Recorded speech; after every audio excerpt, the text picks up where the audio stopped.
Hey guys, welcome to Wrench to Drive. This is a quick review of these Racing touring car shocks. I ran them on the trusty TT-02 here. As you can see, it's a little grubby. It was quite wet and quite slick when I took it out. Unfortunately, my video camera battery died, and I don't have any video of the running, but there will be running video coming sometime in the near future, guys, because I'll have this out again, so you can get a look at it running. Overall, I give these a 4 out of 5, guys, and they're really solid value. They come with 5 sets of springs, a bunch of different pistons, so you can tune them, quite a lot. The only downside, and you'll see in my build video that's part of this, that's at the end, the springs are really short, guys. You can see the adjuster is all the way down, and that's literally the height of the spring, guys. It's really strange. I don't know what the deal is there. I think I'm actually going to email Racing and quiz them out on that, because it seems really odd, guys. I mean, it's kind of pointless to have adjusters that are literally not adjusting anything, because that's as low, pretty much as low as you can put them. And the other thing is, these springs are really firm, guys. I use the super soft in the back and the soft in the front to give it a little bit more grip in the rear end of the car, and it does run pretty well, guys. It's an improvement over the pogo sticks. It handles bumps a lot better.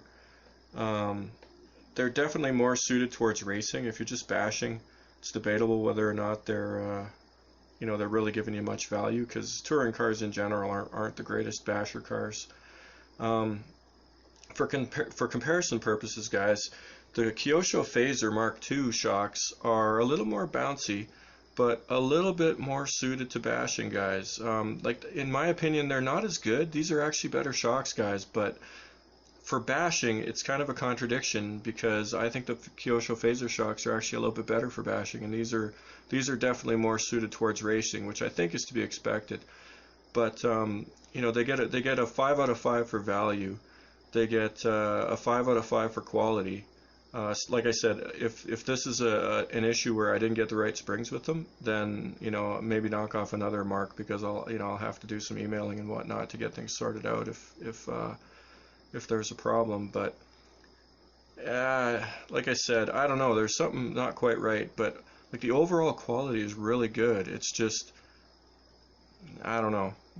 Something's a little fishy, and they do work really well, guys. It's they definitely have good function. The pistons are, I use these V pistons they have, which give you added dampening on bump and less dampening on rebound, so they absorb the bumps really well, and they do seem to work pretty well, guys. It's it's one of those things. Anyways, I'll continue on to the build, and I do recommend them. They're not very expensive, guys. They're good value for the money.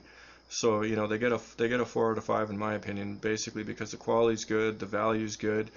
The only question mark is what's the deal with the springs, guys. And if that's a deal breaker for you, you could probably consider them a 3 out of 5.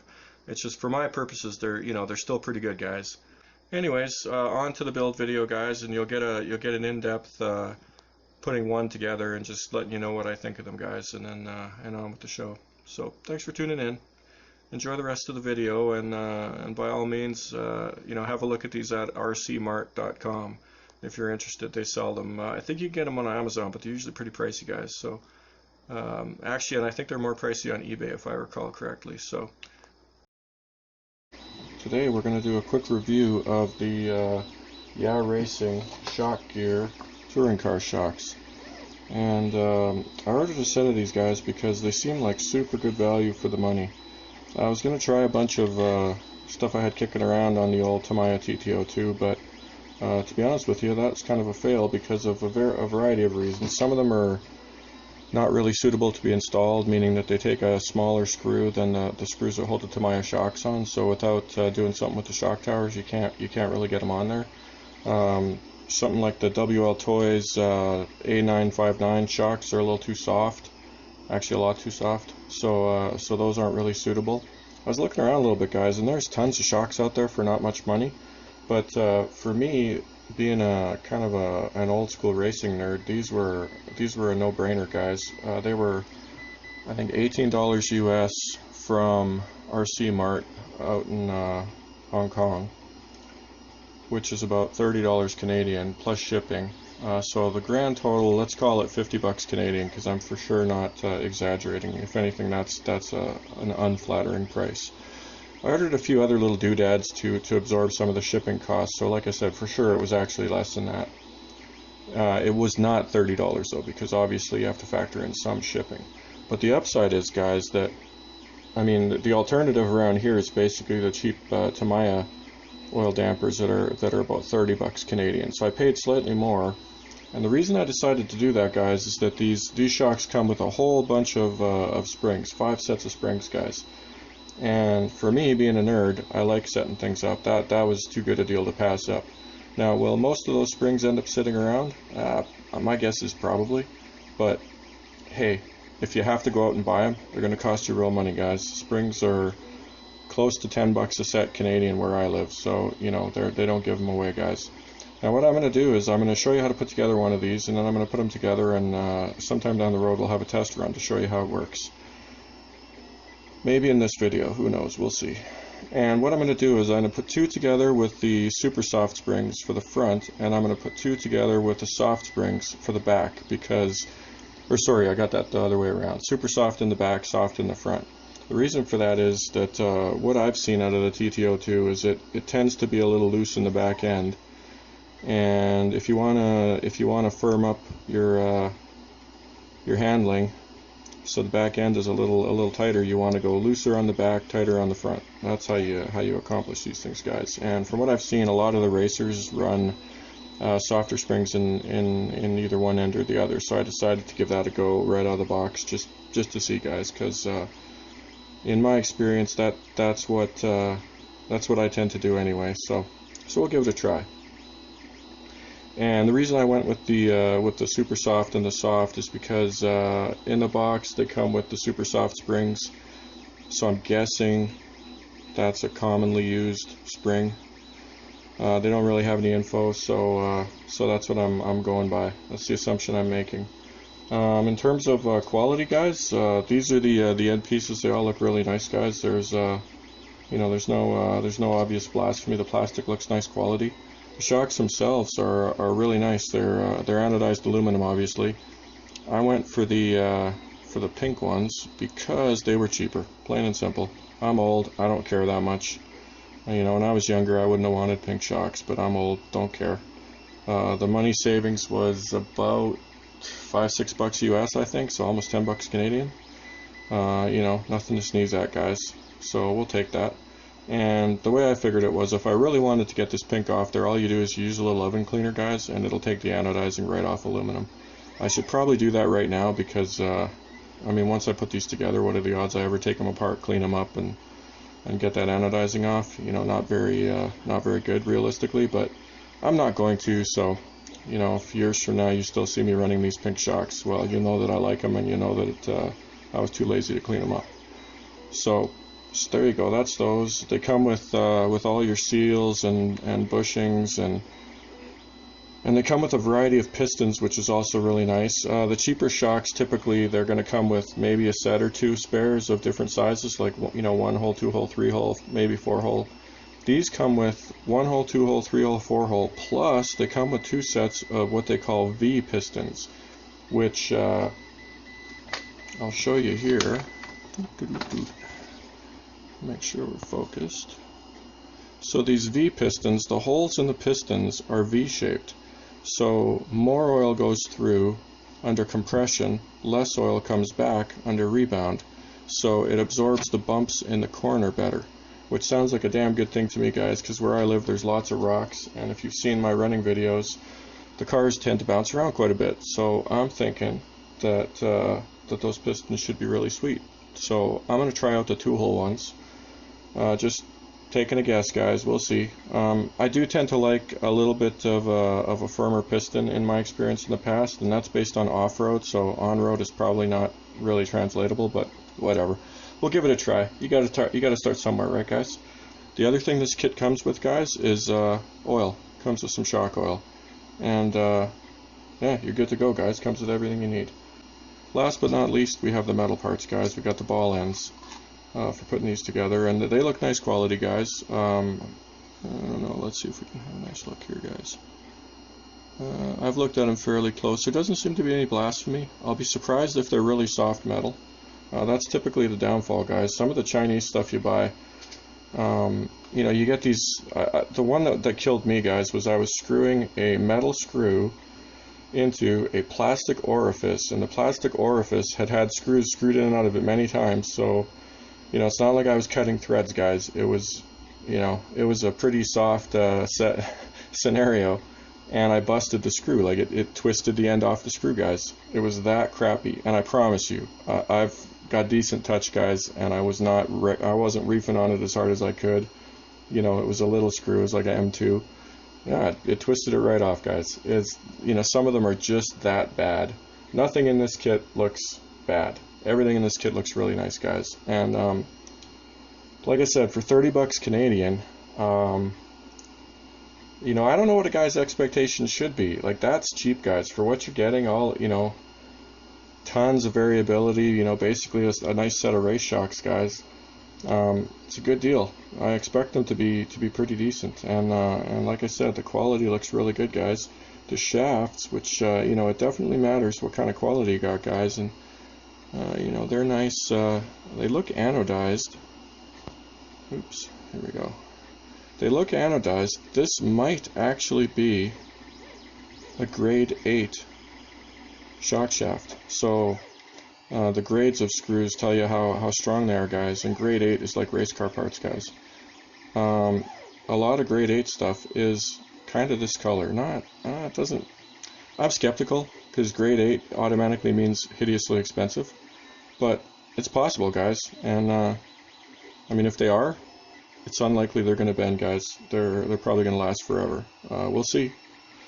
So yeah, down the road, guys, if I have any problems with any of this stuff, I will let you know.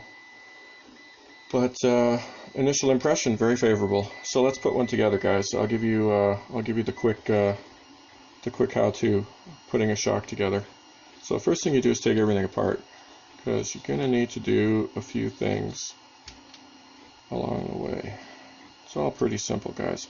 The one big tip I'll let you know right up front, some of you might not know, when you're putting these things together, lube up the O-ring before you put it in. Like any of these O-rings, lube them up a little bit with some shock oil, guys. That's all you gotta do. Do not, especially the O-ring that goes on the shaft, guys. And I'll show you here. So when you put this together, this O-ring is going to be inside the shock body, and you're going to insert the rod. I'm not going to do it because it's a bad idea, guys, and I'll tell you why. The threads can actually damage the O-ring. Then your shock is going to leak, guys. So what you do is you put a little bit of lube on the shaft, on the O-ring. That way, when you go to put it together, hopefully, no damage. Now, I have seen damage, I have seen no damage, and you know, it is what it is, guys. It's a bit of a crapshoot. Usually, the damage comes after you've taken them apart a few times. And my guess is, looking back in hindsight, one of the things you find out when you are exposed to more of this stuff, guys, is O-rings tend to be not super tolerant of cleaners. So when you take apart your shocks to maintain them, best thing to do is just wipe those O-rings down. Don't use cleaner on them. So no chemicals, guys. You can use chemicals on the metal parts, maybe even the plastic parts, like plastic and rubber, silicone, stuff like that. Like theoretically, those O-rings are silicone, but you read plenty of information about O-rings that didn't hold up so well, guys, when they were touched by chemicals. So my nickel's worth is, especially when you're taking apart your shocks to clean them and maintain them, don't use chemicals on the O-rings, guys. Or if you do, it's at your own peril. So there's your pro tip. Always remember that, guys. And when you're putting it together, just remember to lube up those O-rings a little bit with shock oil, and then it'll go together nice and easy.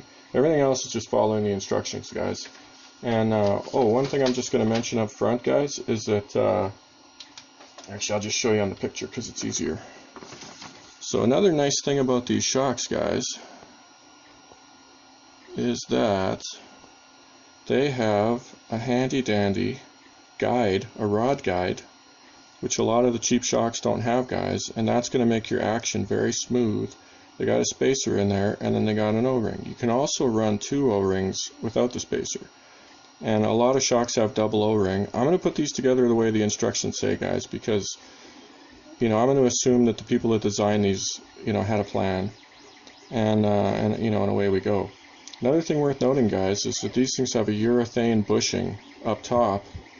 And but that's basically a bump stop, guys. So what that means is it keeps your shocks from bottoming out 100% hard. It gives you kind of just a bit of give when they bottom out. And I mean, in these touring cars, guys, I very much doubt that the shocks actually bottom out.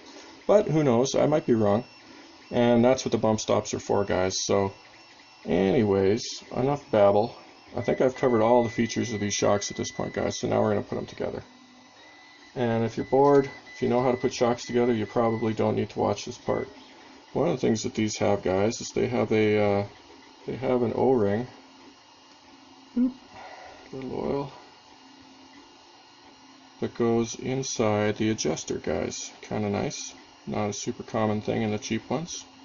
There we go. That was easy. Might as well do them all, I guess. Oh, I guess I'm just doing one. Alright, I'm babbling to myself now. Alright, so that takes care of that. We're gonna need 2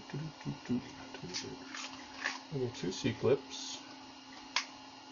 Alright, first thing, guys.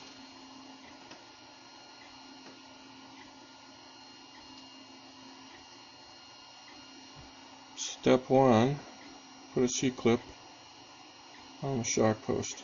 So let's see, what do you think the odds are I get this on by hand? Nope, not going to happen. That's good, guys. You want those C-clips to be tight. You don't want them to be too soft. I have actually seen C-clips that you can put on with your finger. And in general, guys, not a good idea. Now, one thing you can do, guys, is you kind of hold onto that C-clip like I did there, bracing it with my fingers. That way, with any luck, it's not going to go flying if your pliers slip. Alright, and then with this V-groove, I believe the V goes up.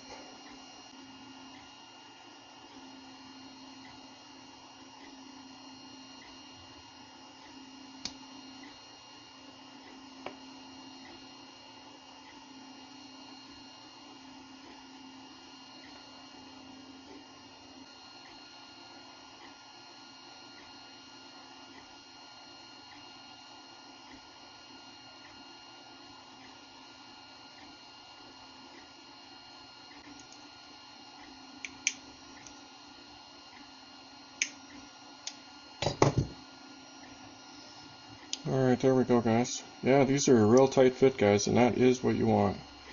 If these go together too easy, it's a sign that the tolerances are a little loosey-goosey, guys. Alright. Oil in there. So we're going to start with the O-ring. Then we're going to find a spacer. I think that's the spacer. Then we want the guide. Then we want the end cap. So it was O-ring. Oopsies. Focus. Okay, so we went O-ring, spacer, guide, and with the guide, the end bit, the pokey bit sticks out. Follow the instructions, guys.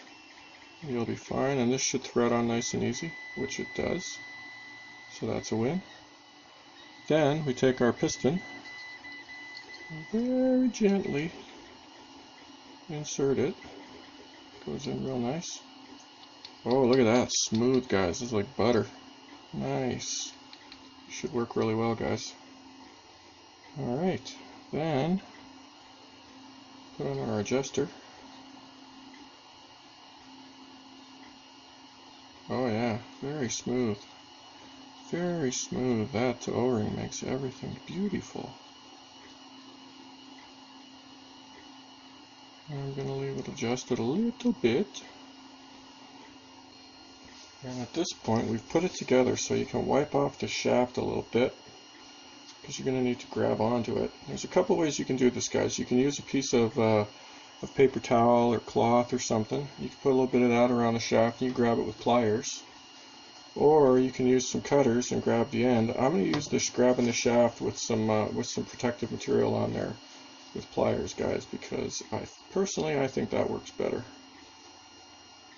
So I'm going to grab it with the pliers like so.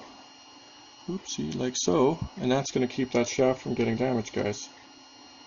And then I'm going to thread on the bottom.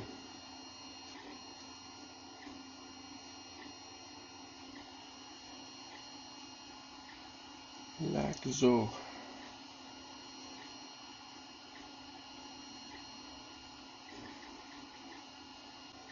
Did it do any damage, guys? I don't see any. Do you see any?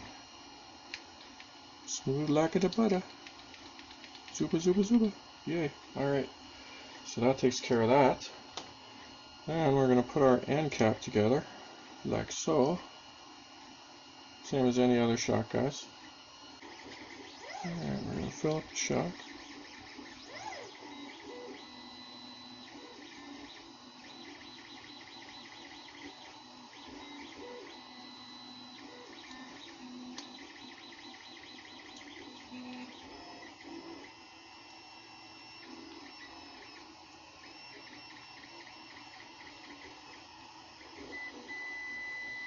That's pretty full. Probably might be a hair too full. When you're doing this, make sure. There we go, bubbles. That's what we want, guys. We want to get that air out of there. Alright.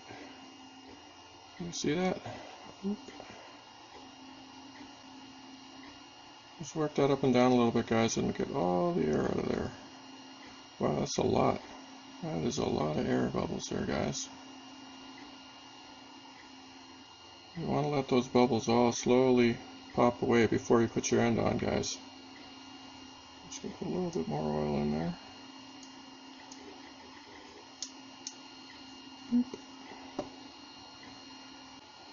Patience, guys. When you're putting these together, use a little patience. Make sure all those bubbles go away. Let's try with that. I'll try popping some here. Will this work? Yeah, that works.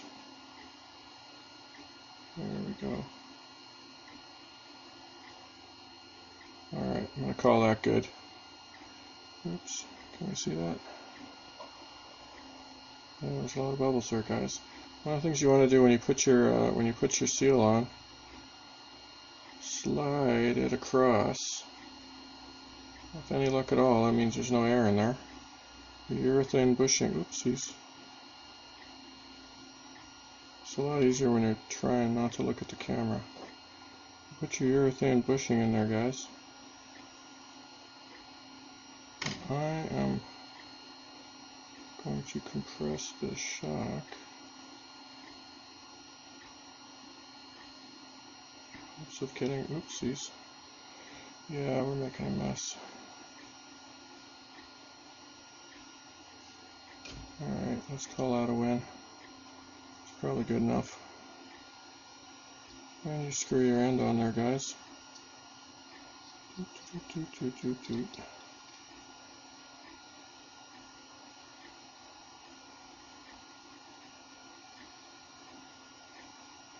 Oh yeah, smooth, guys. Oh, super smooth. Very nice. Alright, now we'll put a spring on there.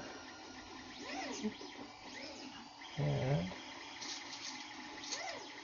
so we got a spring on there. And we'll put on the bottom cap.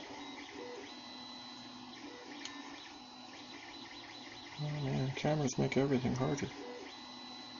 That's a little loose there. Holy smokes, look at that. Wow. That's a little bit annoying. So clearly, these need to have the adjuster turned down just to engage. I'm not sure if that's right or wrong. Seems wrong, guys. Seems wrong to me. Holy stiff springs. These springs are insanely stiff, guys. Is that how these are supposed to be? Wow, these are Mondo stiff, guys. Holy smokes. They are super, super stiff.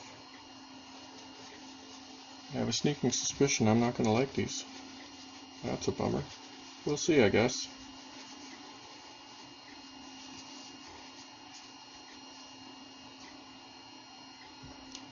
So, as you can see here, I'm not quite sure what the deal is here, guys, but you can see this spring is sitting properly. It's like it's if anything, it's a little loose, guys. Usually you want your springs, you know, compressed in there. And this adjuster's way down, guys. Like, wow, that is super stiff. Maybe all these extra springs are kind of a waste. They are mondo stiff, guys. Holy moly. Let's just do some... Oh, the height's pretty similar. Oh, that was one of the ones. Yeah. Interesting. Well, I guess we'll find out, guys. I guess we'll find out. So that's the deal, guys. That's what you do. Huh. I mean, they should work better than the pogo sticks, but... Alright. I guess we'll find out. Alright, after putting one together, guys, initial reaction, not that positive. I guess we'll see. Like, everything's good except the springs, guys. That's very odd. Am I missing something? I'll have a look here, guys, and try and figure out if I'm missing some sort of secret to this whole deal. Yeah, I guess we'll find out, guys. So anyways, they look nice. We'll see if they work nice.